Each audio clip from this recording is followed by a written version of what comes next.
Chapter 52-7 Ghost Devouring the Soul. Han Li's face started to turn green as he helplessly stared at Dr. Mo lifting the sinister-looking blade high up in the air.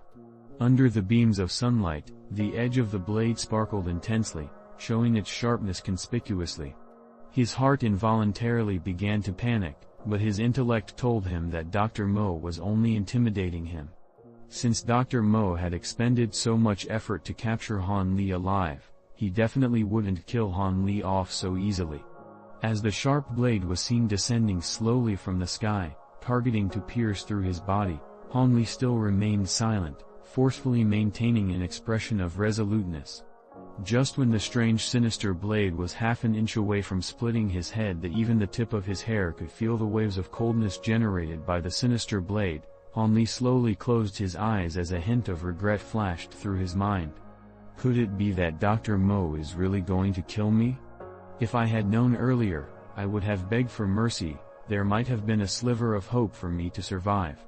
I am still very young, I really don't want to die like this. If the news of my death reached my parents, would they feel sad? Would they regret sending me to the Seven Mysteries sect? At that fine line between life and death, all kinds of distracting thoughts arose in Han Li's mind, threatening to overwhelm him. All of a sudden, Han Li seemed to have experienced all the joys and sorrows of life at this instant, gaining enlightenment regarding the matters of life and death. Ka-cha! The sound of the sinister blade piercing a human body sounded out. Han Li's body shuddered slightly, but surprisingly, he did not feel any pain from that. What is happening? Han Li opened his eyes in surprise. The moment Han Li opened his eyes, he was shocked. Unexpectedly, he saw that the sinister blade was lodged in between Dr. Mo's shoulder blades and penetrated deeply into his body to the extent that only the handle of the blade remained on the outside, trembling slightly. There was no blood despite the grievous wound, revealing that the edge of the blade was exceptionally sharp. While Han Li remained bewildered by the sight, Dr. Mo, against all sanity and reason, actually started to praise Han Li. Excellent. You little brat. You do have some guts indeed. Not crying out for mercy even when you were half an inch from death. Excellent.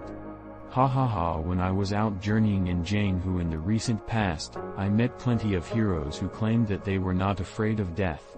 But the moment they landed in my hands, just under the slightest bit of pressure, they instantly turned from a proclaimed hero into a coward, falling to their knees and begging for their lives. Han Li froze. He stuttered incoherently, unsure of what to reply. Previously, he almost gave in to the pressure and soiled in his pants. Only by gritting his teeth and forcibly enduring it did he manage to not to cry out.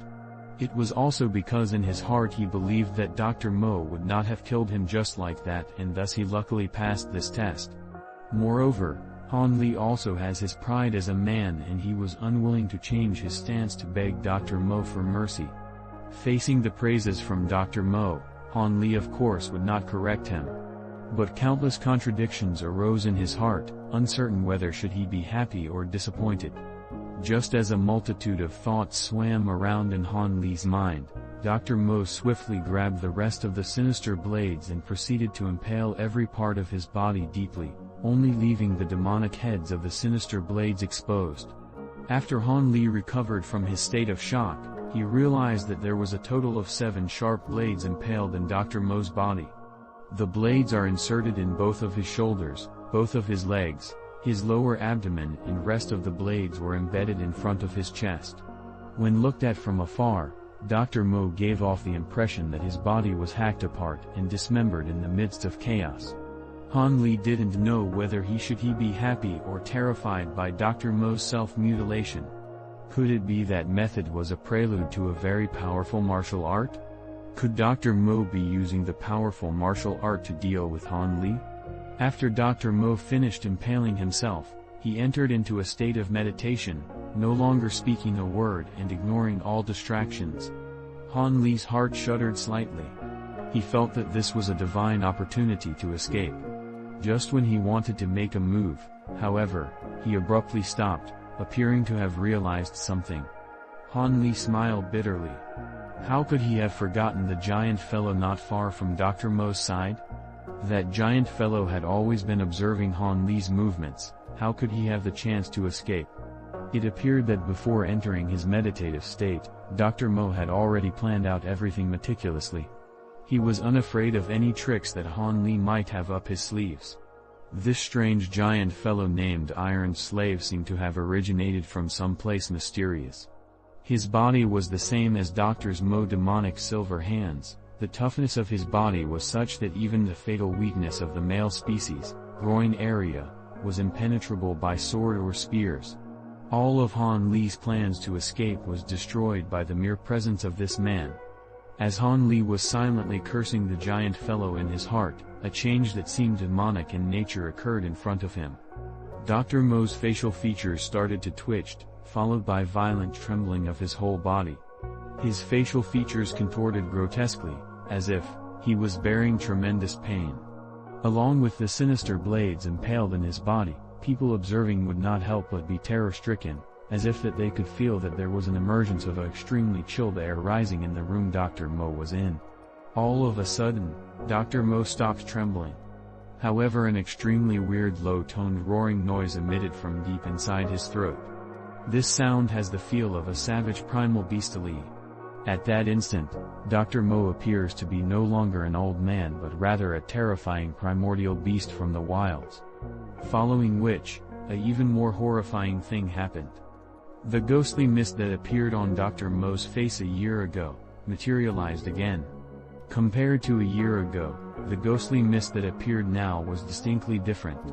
Other an increase in the volume, the color of the mist now was blacker than black. When it appeared on Dr. Mo's face, it was akin to him wearing a pitch-black mask obscuring his original features. Shadowy tentacles also started to emerge from the ghostly mist. In addition to this, the ghostly mist underwent a earth-shaking change. Amidst the shadowy tentacles, the black fog seemed to have gained texture, becoming shiny and velvety. It seemed to have a will of its own, expanding and contracting uncontrollably, giving the appearance of it dancing madly on Dr. Mo's face. Both hands of Dr. Mo assumed the lotus hand gesture, contorting into a strange position. His lips were moving slightly, as if he were muttering some spell incantations, only that his voice was too low that Han Li could not catch what he said. Alongside of Dr. Mo's strange gesture, the ghostly mist on his face seemed to be extremely agitated. Just like pouring ice-cold water on a boiling hot pan, the ghostly mist started to surge and seeth, creating a lot of small tentacles that were writhing threateningly in the air. It seemed that they wanted to stop Dr. Mo from doing something. Just as the black fog was at its most saturated point, Dr. Mo suddenly opened his eyes. Despite the intense blanket of black fog, Han Li could still see Dr. Mo's eyes were full of vitality and concentration. 7 Ghosts devouring the soul. Dr. Mo roared out the name of the secret art that he is planning to use on Han Li.